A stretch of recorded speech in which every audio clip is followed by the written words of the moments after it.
Radar पर क्या रखें सर, गोल्ड या फिर सिल्वर? कहाँ पे ज्यादा निवेश करना चाहिए, कहाँ पे ज्यादा प्रॉफिट की संभावना है?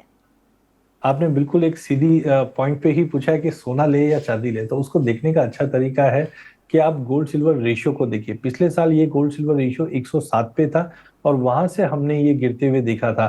तो हम्म। टाइमिंग मुझे लगता है कि गोल्ड सिल्वर रेशियो नीचे में 44 का लेवल दिखाने के बाद अब रिकवर करके 64 के करीब आ गया है।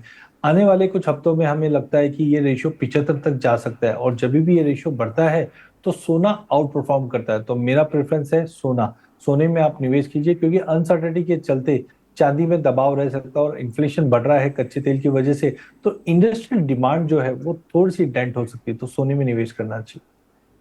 सोने में निवेश करना चाहिए। अजय केडिया जी ऐसा कह रहे हैं जो हमेशा कहते थे कि चांदी को अपनी रडार पे जरूर रखिएगा, चांदी में निवेश जो है वो ज्यादा इस तरफ, चांदी की तरफ देखिए। कई बार मेरी बात हुई है सर आपसे इस बारे में। चांदी से भरोसा उठने लगा है क्या?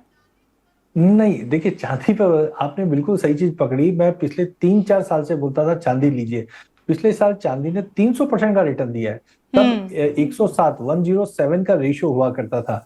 तो वो समय था चांदी को लेने का, बट अब ये 44 से 64 आ चुका है और धीरे धीरे बढ़ रहा है। इसीलिए मैं अब चांदी से, ऐसा नहीं है कि मुझे प्रेम नहीं है, चांदी मुझे ज्यादा अच्छी लगती है।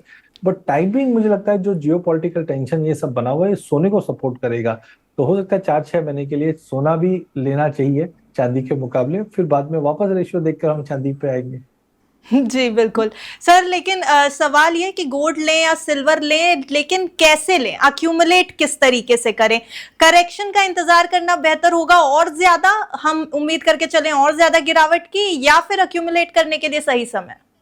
देखिए जनरली हम देखते हैं दो तरीके से हम इन्वेस्टमेंट, एक होता है इन्वेस्टमेंट और एक होता है कंजम्पशन। हम्म। घर में शादी ब्याह है तो आप भाव को मत देखिए, तुरंत ले लीजिए।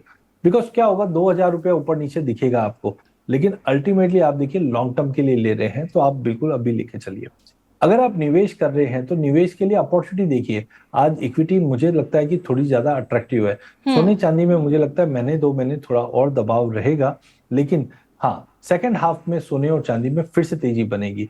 तो अब लेना कैसा है, तो अगर आपको कंजम्पशन के लिए लेना है तो आप फिजिकल सोना चांदी ही लेके चलिए, जहाँ पे ज्वेलरी ले सकते हो, कॉइन एंड बार ले सकते हो। लेकिन आप निवेश के लिए देख रहे हो तो गोल्ड ईटीएफ या डिजिटल गोल्ड जो आज की डेट में अवेलेबल है। लेकिन ध्यान रखिए digital gold SEBI regulated product नहीं है। जी। यहाँ पे जैसे आप फिजिकल ज्वेलर से लेते हो वैसे आप डिजिटल गोल्ड ले रहे हो, वो चीज आप ध्यान रखिए। लेकिन ईटीएफ एक सेबी रेगुलेटेड प्रोडक्ट है और वो एएमसी मूव करती है और बहुत ही सेफ एंड सिक्योर है।